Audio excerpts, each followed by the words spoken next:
Alors, sans plus tarder, je vais vous inviter à vous lever, bien-aimés.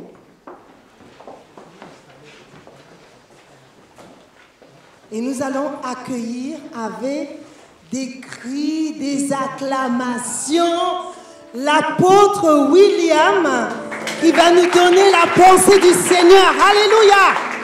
Acclamons le Seigneur, acclamons le Seigneur.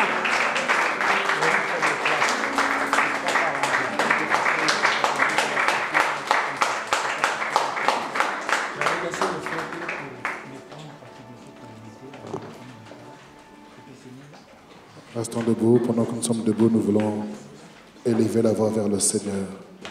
Parce que je crois que Dieu ne fait rien sans avoir parlé. Et sa parole en nous crée une vision. David pourra dire, tes paroles, tes promesses me font vivre. Si tu as oublié les cantiques qui ont été élevés vers l'Éternel, si tu as oublié les témoignages qui ont été donnés ce matin, n'oublie pas les paroles de l'Éternel. Grave-les dans ton cœur. Qu'elles soient écrites et qu'elles ne s'effacent jamais. Alors c'est pourquoi tu vas élever la voix vers l'Éternel pour le dire, tel que je suis cet après-midi, Seigneur, parle-moi. Dis un mot à mon sujet. Tu me connais mieux que quiconque. Au milieu de la foule, Seigneur, tu me connais. Tu m'appelles par mon nom, Seigneur. Élève la voix et exprime-toi. Je ne suis qu'un simple instrument, un simple canal par lequel Dieu a voulu passer cet après-midi pour parler. Ça aurait pu être toi le canal, ça aurait pu être une autre personne. Mais le Seigneur a voulu que cela soit moi. Pas parce que je suis meilleur, mais simplement parce qu'il a voulu ainsi. Oh éternel Dieu, je veux de tout cœur cet après-midi que tu parles à quelqu'un, Seigneur. Tu connais les cœurs, tu connais la vision, tu connais la pensée. Tu connais, oh éternel, les défauts de toute personne dans cet endroit. Je te demande de tout cœur, Seigneur, de parler à quelqu'un, oh Dieu, de parler à quelqu'un, de parler à quelqu'un, Seigneur, de parler à quelqu'un. Dans le nom précieux de Jésus-Christ de Nazareth, oh éternel notre Dieu, tout-puissant, créateur du ciel et de la terre, nous voulons, Seigneur, que cet après-midi, quelqu'un soit réveillé, quelqu'un soit interpellé, quelqu'un soit secoué, quelqu'un soit boosté, quelqu'un soit propulsé de l'avant, Seigneur, car ta parole est esprit et vie. Ta parole ne retourne jamais à toi sans effet, sans qu'elle ait accompli ce pourquoi tu l'as envoyé. Glorifie ton nom, Seigneur, glorifie ton nom, que je m'efface et que tu prennes toute la place. Saint-Esprit de Dieu, amène-nous dans la profondeur, amène-nous dans la profondeur, amène-nous dans la profondeur. Nous voulons nous éloigner du bord, nous voulons nous éloigner un peu de terre, nous voulons nous éloigner des choses élémentaires, nous voulons nous éloigner du train-train quotidien, nous voulons nous éloigner de notre philosophie, de notre théorie, de nos théologies, nous voulons nous éloigner de nos conceptions, de nos mentalités. Amène-nous en profondeur, dans la profondeur de la parole, dans la profondeur de la révélation, dans la profondeur, ô cher Saint-Esprit, là où nos vies vont réellement changer, dans le nom précieux de Jésus-Christ. Merci Seigneur parce que tu es présent. Merci parce que tu es réel au milieu de nous. Glorifie le nom de Jésus, Saint-Esprit. Étonne-nous au nom de Jésus. Amen.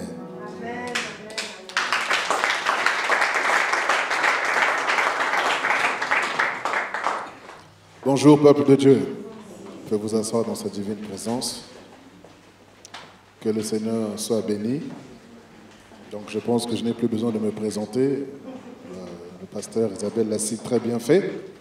Alors je voudrais simplement vous saluer dans le nom merveilleux de Jésus-Christ de Nazareth. Amen. Je voudrais donc vous saluer. Je vous dis bonjour. Bonjour. Ah, je crois que c'est gratuit les bonjours quand même. Bonjour. Voilà, donc une fois de plus, joyeux anniversaire à ce ministère. Et nous prions que le Seigneur accorde encore des choses extraordinaires à ce ministère. Et j'ai pris le temps de prier le Seigneur par rapport à cette journée. On aurait pu parler par rapport au chiffre 3, on aurait pu parler de la résurrection, on aurait pu parler de tout tant de choses. Mais le Seigneur est souverain et c'est son œuvre et il fait ce qu'il veut. Amen. Alors j'aimerais vous inviter à prendre vos Bibles dans le livre de Jean, chapitre 14. Évangile de Jean au chapitre 14.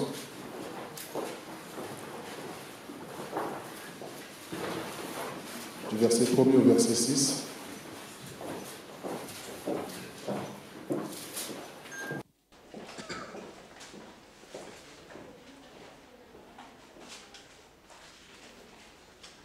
Jean chapitre 14, du verset 1er au verset 6.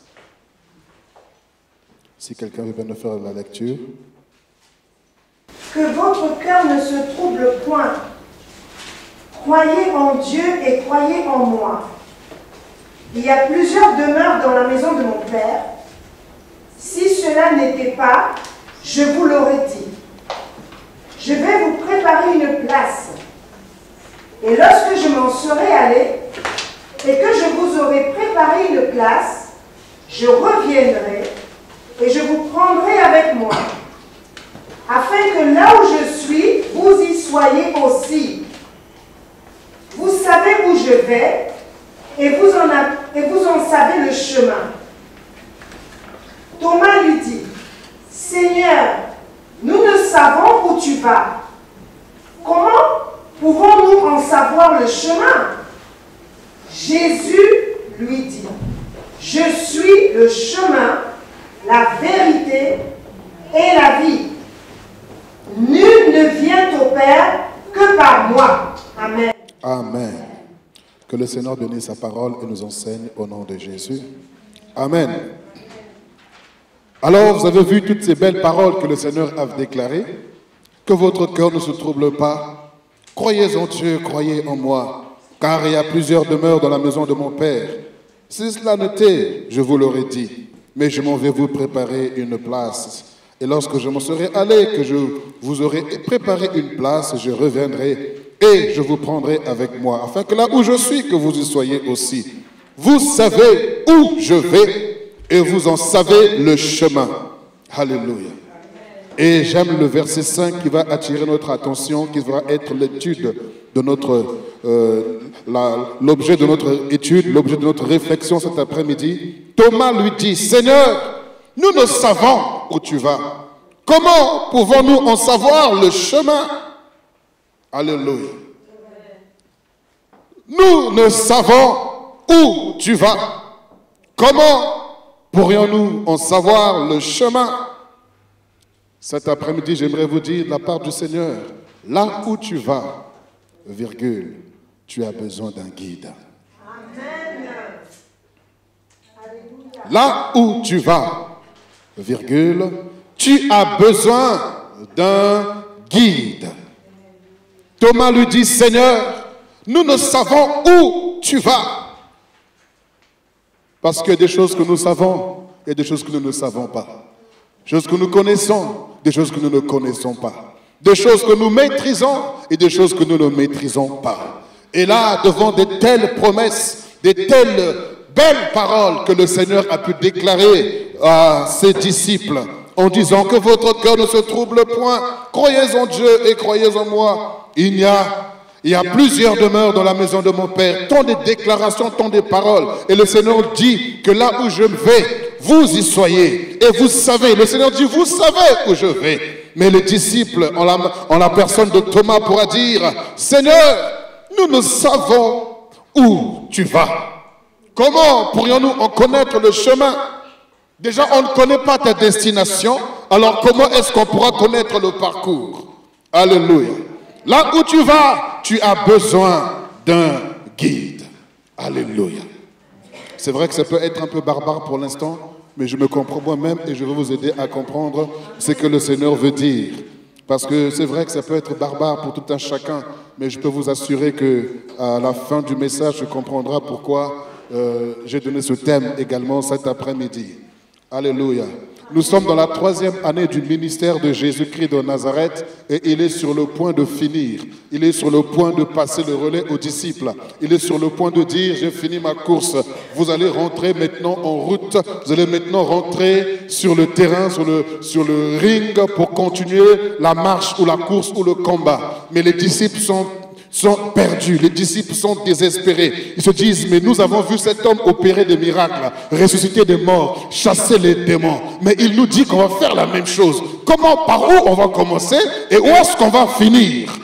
Et le Seigneur voit ces choses et dit, que votre cœur ne se trouble pas. Croyez seulement en Dieu et croyez aussi en moi. En d'autres termes, suivez-moi là où je vais, venez vous aussi. Mais les disciples sont abattus, ils sont désespérés. Ils se disent, mais on ne sait même pas où tu vas. Encore moins connaître encore le chemin. Parce que si on ne sait pas où on va, je pense que tu ne connaîtras pas le chemin. Alléluia. Tu as besoin d'un guide parce que là où tu vas, tu ne connais pas. Là où le Seigneur t'amène, il y a des choses extraordinaires que tu ne maîtrises pas. J'aimerais encore prendre un autre verset. Je sais que c'est encore barbare pour vous, je sais. Et je suis d'accord avec vous, je dis amen à votre barbarie. Jean chapitre 21.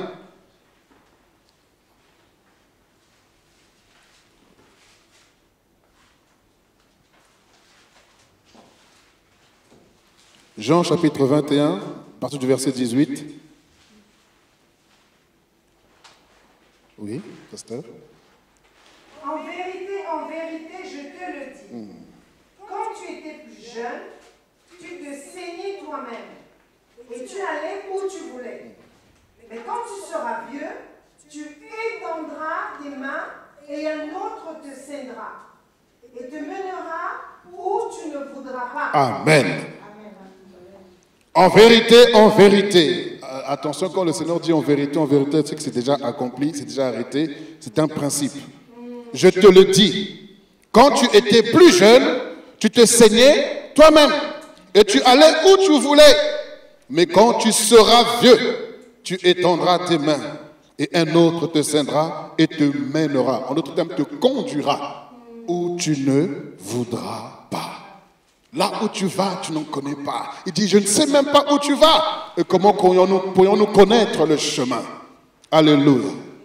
Là où le Seigneur t'amène, tu ne sais pas. Tu ne sais pas là où le Seigneur t'amène. Et quand tu ne sais pas là où le Seigneur t'amène, souvent, l'homme a toujours le désir de maîtriser les choses. Lorsque tu ne maîtrises pas les choses, tu es en panique. Quand tu ne maîtrises pas les choses, tu es désemparé, tu es désespéré, tu es agité, tu es tourmenté parce que tu ne maîtrises pas les choses. Et quand tu ne maîtrises pas, tu cherches à bricoler. Tu cherches à rafistoler. Or, la vie chrétienne ne consiste pas à bricoler ni à rafistoler quoi que ce soit. La vie chrétienne consiste à se laisser conduire. La vie chrétienne consiste à dépendre totalement. Lorsque tu étais jeune, Pierre, tu pouvais mettre ta ceinture comme tu voulais, tu pouvais t'habiller comme tu voulais et tu pouvais aller comme tu voulais, là où tu voulais. Mais quand tu seras plus vieux, là il n'est plus question d'enfance, il est question de la maturité. Là où tu vas, ce n'est plus un lieu des enfantillages. Là où le Seigneur t'amène, ce n'est pas un lieu de récréation. Ce n'est pas un lieu pour jouer. C'est un autre lieu que tu ne maîtrises pas. Et je vous amène quelque part par la grâce de Dieu. Là où tu vas, après les 3 ans de ministère, là où tu vas, tu ne maîtrises pas. Tu as besoin d'un guide. Après avoir vécu tout ce que tu as vécu, là où tu es actuellement, là où tu vas, tu as besoin d'un guide. Car le Seigneur a dit, sans moi, vous ne pouvez absolument rien faire. Alléluia. Amen. Là où tu vas, frères et sœurs, la Bible nous dit qu'un peuple qui n'a pas de vision est un peuple qui n'a pas de frein. Proverbe 29, le verset 18, vous connaissez bien. Un peuple qui n'a pas de vision est un peuple qui est sans frein. Or, la vision, c'est l'action de voir. Et l'action de voir te permet de pouvoir observer, analyser, constater et te faire une vision des choses. Mes frères et sœurs, l'action de voir a été perdue depuis le jardin d'Éden. Alléluia. L'action de voir a été perdue depuis le jardin d'Éden. La vision, l'homme a perdu la vision depuis le jardin d'Éden. Je vous invite à prendre Genèse chapitre 3. Suivez-moi bien. Un peuple qui n'a pas de vision est un peuple qui n'a pas de frein. Et nous avions perdu cette action de voir, donc on est devenu aveugle depuis le jardin d'Éden. Genèse au chapitre 3. Du verset 4 au verset 5. Alors le serpent dit à la femme, vous ne mourrez point, mais Dieu sait que le jour où vous en mangerez, vos yeux s'ouvriront et que vous serez comme Dieu, connaissant le bien et le mal. Qu'est-ce qui va se passer? Vous ne mourrez point, mais Dieu sait le jour où vous en mangerez, vos yeux feront quoi? S'ouvriront. En vérité, ils ne sont pas ouverts, mais ils se sont plutôt fermés. Et l'homme, depuis ce jour, est devenu aveugle dans le domaine spirituel. Tu peux voir avec tes yeux physiques, mais spirituellement, tu ne vois rien. Et comme tu ne vois pas, et que quand tu ne vois rien, tu ne maîtrises rien, tu es agité, tu es perturbé, tu es troublant, tu es là en train de tâtonner. Et c'est pour cela, frères et sœurs, le fait que tu aies perdu la vision, le diable se joue de toi, se joue de moi, se joue des églises. Il se joue de plusieurs parce qu'on a perdu la vision. Et regardez ce que Matthieu nous dit. Matthieu chapitre 6. Verset 22, le verset 23. Il a bien dit ici, le serpent a dit, vos yeux s'ouvriront. Et qu'est-ce que le Seigneur dit par rapport aux yeux, par rapport à l'œil? Matthieu chapitre 6, verset 22 à 23.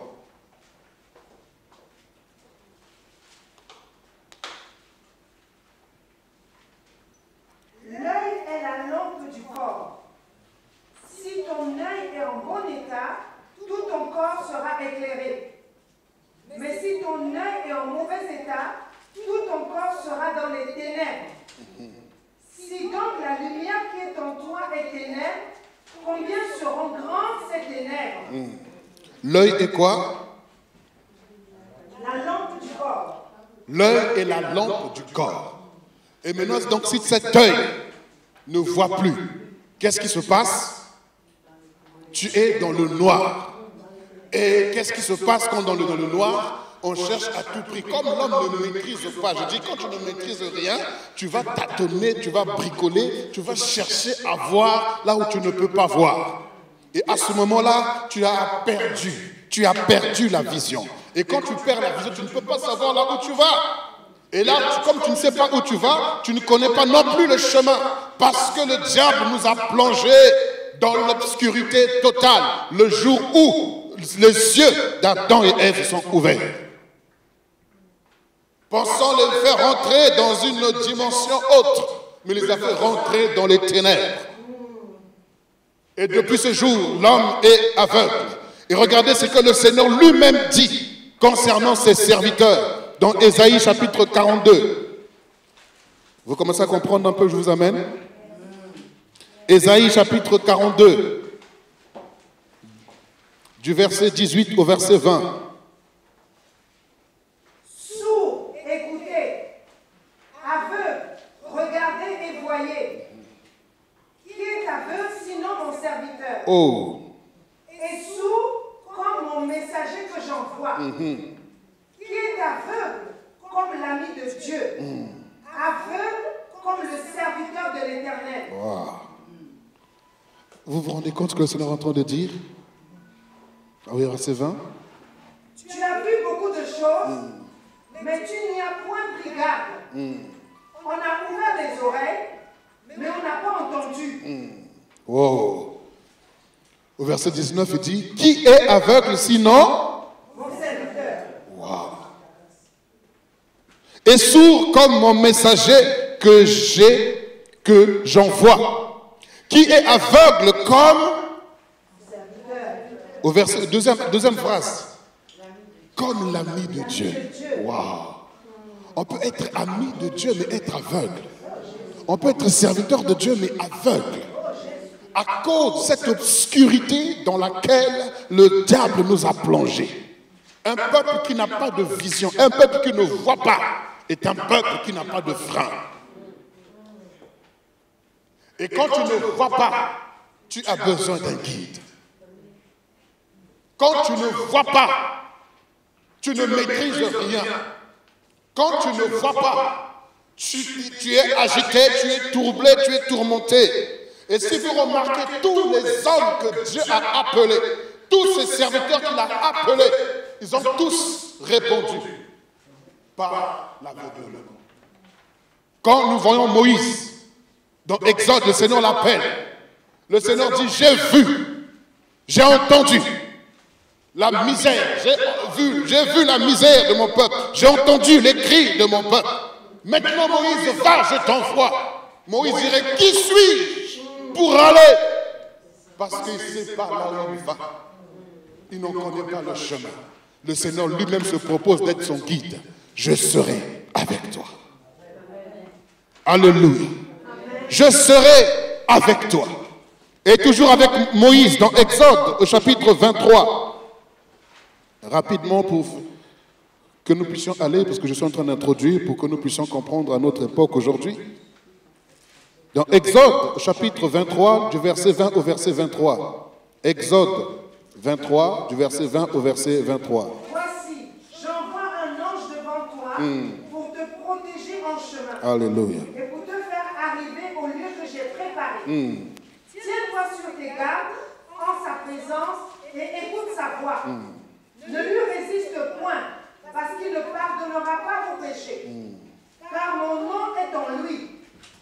Mais si tu écoutes sa voix, et si tu fais tout ce que je te dirai, je serai l'ennemi de tes ennemis et l'adversaire de tes adversaires. Mon ange marchera devant toi et te conduira chez les Amoréens, les Hétiens, les Phéréziens, les Cananéens, les Héviens et les Jébusiens. Et je les exterminerai. Alléluia. Waouh. Le Seigneur sait que son peuple est aveugle. Le Seigneur sait que son peuple ne sait pas où il va. Le Seigneur sait que son peuple ne connaît pas le chemin. Le Seigneur lui-même se propose d'envoyer un ange devant eux pour être leur guide. Et il dit bien, ce qui est étonnant au verset 23, il dit, mon ange marchera devant toi et te conduira chez les Amoréens, les Cananéens, les Héviens, waouh, les Jébusiens. Je dis, Seigneur, cet ange, au lieu de les envoyer ou de les conduire vers la gloire, vers la paix, vers le miracle, il les envoie vers les ennemis. Lorsque tu te laisses conduire, un aveugle ne peut pas savoir s'il y a des ennemis qui sont là ou pas. Quand tu es aveugle, tu ne peux pas savoir ce qui t'entoure. Quand tu es aveugle, tu ne sais pas si les gens qui sont autour de toi sont bons ou mauvais. Mais tu fais confiance en celui qui est devant toi. Parce que celui qui est devant toi est censé te protéger, te garder. Même si tu as même dans le camp des ennemis, il dit bien que l'ange qui marchera devant toi te conduira chez les Amoréens, chez les Jébusiens et tout ça. Et pour faire quoi? Et il dit, je les exterminerai. Alléluia. La raison pour laquelle souvent on ne veut pas se laisser conduire, c'est parce que, je vous dis, on ne maîtrise rien. On arrive là-bas tout à l'heure. Exode toujours au chapitre 33. Moïse. Je suis en train de poser les bases et on va décoller par la grâce de Dieu. Exode chapitre 33 du verset 13 au verset 18. Maintenant, si j'ai trouvé grâce à tes yeux, fais-moi connaître tes voies. Alors je te connaîtrai et je trouverai encore grâce à tes yeux. Considère que cette nation est ton peuple. L'Éternel répondit, je marcherai moi-même avec toi et je te donnerai du repos. Moïse lui dit, si tu ne marches pas toi-même avec nous, ne nous fais point partir d'ici. Comment sera-t-il donc certain que j'ai trouvé grâce à tes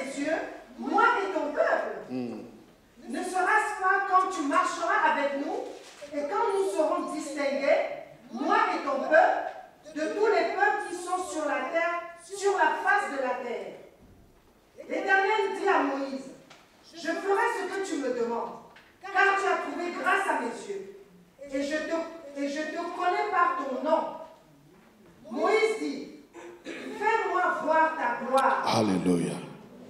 On s'arrête d'abord là. Alléluia.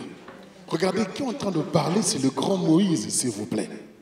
Le grand Moïse qui a vu le bâton se changer en serpent. Le grand Moïse qui a vu sa main qui était pure être transformée en lèpre et qui la remet à nouveau dans son sein et qui voit sa main purifiée. Le grand Moïse qui a affronté le Pharaon. Le grand Moïse qui a vu des plaies s'abattre en Égypte. Le grand Moïse qui avait la mer rouge s'ouvrir en deux. Mais ce grand Moïse dit, si tu ne marches pas avec nous, ne nous fais pas partir d'ici. Parce que là où je vais, je ne sais pas. Et encore moins, je ne connaîtrai pas le chemin. Alors marche toi-même avec nous. Et Moïse dit, fais-moi voir ta gloire. Qui peut dire fais-moi voir si ce n'est un aveugle? Cela revient à dire que jusqu'à présent, j'ai seulement vu l'œuvre de tes mains. J'ai vu ta main opérer des miracles. J'ai vu ta main ouvrir la mer rouge. J'ai vu ta main faire amener les sauterelles et tout ce qui s'est passé. J'ai vu ta main changer le Nil en sang. J'ai vu toutes ces choses. Mais jusqu'à présent, je ne t'ai pas encore vu. Montre-moi ta gloire. Mais le Seigneur dit à Moïse que personne, aucun homme ne peut voir ma gloire et vivre. Néanmoins, parce que tu me l'as demandé, je vais te placer dans le creux du rocher. Je passerai et tu verras simplement mon dos. Et il a placé dans le creux du rocher, le rocher qui est l'image du Christ. Parce que ce n'est qu'en Christ que nous pouvons voir la gloire de Dieu. Et nous voyons au travers de tous ces passages, qui est aveugle si ce n'est le serviteur de l'Éternel. Et dans le livre de Nombre, le Seigneur également avec Israël, il les conduisait parce qu'ils étaient aveugles. Il les conduisait au travers de la nuée. Vous lirez chez vous Nombre chapitre 9. Il les conduisait au travers de la nuée. La nuée pendant le jour. Et la nuit, cette nuée se changeait en feu. Poussé pour le conduire. Lorsque la nuée s'arrêtait, Israël s'arrêtait. Lorsque la nuée se levait, Israël se levait. Parce qu'il ne savait pas où il allait. Et il ne connaissait pas non plus le chemin. Alors le Seigneur a donné un guide par excellence qui est la colonne de nuée. Et le Seigneur, dans le livre de Josué, il se révèle à Josué. Il lui dit, c'est grâce à toi que ce peuple entrera dans la terre promise. Mais le Seigneur dit lui-même, je serai avec toi. Et dans Josué chapitre 6 également, le Seigneur lui montre la ville de Jéricho qui est barricadée de tous les côtés. Mais il y a un ange de l'Éternel, un guerrier de l'Éternel qui lui dit, je suis avec toi. Pourquoi? Parce que là où il va, il ne connaît pas le chemin. Mais le guerrier de l'Éternel, il dit, je reviens de Jéricho. Je reviens de Jéricho. En d'autres termes, j'ai livré Jéricho entre tes mains. Moi, je suis allé, j'ai combattu pour toi. Je reviens pour te donner la victoire. Va simplement et fais le tour. Fais seulement le tour, parce que moi, l'ange guerrier de l'Éternel, j'ai combattu pour toi, Josué. Qui est aveugle si ce n'est le serviteur de Dieu? Qui est sourd si ce n'est le messager que j'ai envoyé? Oh, qui est aveugle si ce n'est l'ami de l'Éternel? Cet après-midi, nous voulons reconnaître que nous sommes aveugles. Nous voulons reconnaître que nous sommes aveugles. Alléluia. J'aime également dans le livre des Juges toujours l'histoire de Samson. Comment est-ce que cet homme qui était vaillant, qui était puissant, qui était vraiment extraordinaire dans les miracles, pouvant chasser, pouvant tuer plusieurs ennemis à la fois, mais qui avait une faiblesse. Et cette faiblesse, nous la connaissons, c'était au niveau de ses cheveux. Et cette femme qui a su le secret de Samson a pu amener des soldats pour lui couper les cheveux. Et lorsqu'on lui a rasé les cheveux, la Bible nous dit également qu'on lui a percé les yeux, afin qu'il devienne aveugle. Et on l'a mis dans la cour, en train de tourner la meule. En train de tourner la meule. Et lorsque les Philistins le voyaient, ils se moquaient de lui, pour dire que les dieux des Philistins nous ont livré notre ennemi, Samson. Et ils se réjouissaient. J'aime la Bible. Alléluia. J'aime la Bible. J'aime la parole de Dieu. Alors qu'il était aveugle, Samson était aveugle, en train de tourner. La Bible dit que ses cheveux commençaient à pousser depuis le jour qu'on l'avait rasé. Et il y avait un jeune garçon qui était là. Et comme il ne savait pas où il allait, il a dit au jeune garçon, je te prie, conduis-moi. Malgré qu'il était vieux, il reconnaissait qu'il avait besoin des jeunes. Même si tu es grand dans le ministère, même si tu grandis dans le ministère, les jeunes toujours sont nécessaires. Le jeune était là parce que le Seigneur a dit dans le dernier jour, je répandrai mon esprit sur toute chair. Mais vos fils et vos filles auront des visions. Alors que nous les vieillards, on aura des songes. Mais les jeunes ont des visions. Alors que Samson avait perdu la vision, mais le jeune lui voyait. Alors il a dit, je te prie, jeune homme, conduis-moi, dirige-moi vers les poteaux. Amène-moi vers le poteau. Et le jeune homme l'a conduit vers le poteau. Et lorsqu'il a touché le poteau, il a dit, Éternel, souviens-toi de moi. Éternel, souviens-toi de moi. Permets que je meure avec mes ennemis. S'il avait dit à l'Éternel, permets que je tue mes ennemis et que je vive, l'Éternel l'aurait aussi exaucé. Mais parce qu'il était rongé par la culpabilité. Il se disait que je ne suis pas digne de servir. Je ne suis pas digne de vivre. J'ai trahi mon Dieu. À cause de moi, les Philistins se moquent de l'Éternel. À cause de moi, la honte revient à mon Dieu. Alors que je meurs avec mes ennemis. Vous savez, lorsqu'on sert Dieu avec la culpabilité, on n'est pas efficace dans le travail. On fait le travail, mais à moitié. Parce qu'on peut faire une levée des foules par la prédication, par la prière, par les chants. Mais lorsqu'on rentre chez nous, ce sont des larmes qui coulent. Ce sont les larmes qui coulent. Pourquoi? Parce que la culpabilité ronge les cœurs. Mais Samson a dit, permets que je meure avec mes ennemis. Malgré qu'il était aveugle. Mais un jeune homme l'a conduit jusqu'au poteau. Et il avait confiance en ce jeune homme. Alléluia. Je vous ai fait l'historique depuis la Genèse jusqu'au livre des Juges. On peut continuer avec Ruth. On peut continuer avec Élie, tous les autres serviteurs de Dieu, les David. Tous ces hommes-là, vous remarquerez toujours quelque part que David, même un homme comme David, il ne pouvait rien faire sans avoir consulté l'Éternel. La Bible nous dit, dans le livre des Chroniques, il a frappé les Philistins une première fois. Ils sont revenus une seconde fois. Mais il s'est dit, je ne veux pas combattre par expérience, mais je vais aller consulter l'Éternel pour savoir comment est-ce que je vais battre les Philistins. Parce qu'il était aveugle. Est-ce que vous me suivez? Parce qu'il était aveugle, il avait besoin d'un guide. Alors il va consulter l'Éternel pour lui dire, qu'est-ce que je dois faire? Monterai-je contre les Philistins? Le Seigneur lui dira, oui, mais tu feras le contour. Tu les prendras par derrière. Tu ne vas pas les affronter de face. Et il a écouté le conseil du grand guide. Et lorsqu'il a fait, la victoire était garantie. Alléluia. Au jour d'aujourd'hui, frères et sœurs, nous sommes également comme Thomas. Alors que le Seigneur nous donne le bâton de relais. Le Seigneur nous dit maintenant c'est à notre tour d'aller. À notre tour de pouvoir faire des exploits. À notre tour d'aller à la conquête des nations. À notre tour d'aller à la conquête du monde. Nous sommes tétanisés. Nous sommes effrayés. Nous sommes hésitants. Nous sommes en train de nous poser mille et une questions. Nous sommes en train de réfléchir pour dire Seigneur, mais là où tu m'envoies, je ne sais même pas où tu m'amènes. Mais comment est-ce que je pourrais connaître le chemin? Comment est-ce que moi je peux gagner la France? Comment est-ce que moi je peux toucher l'Europe?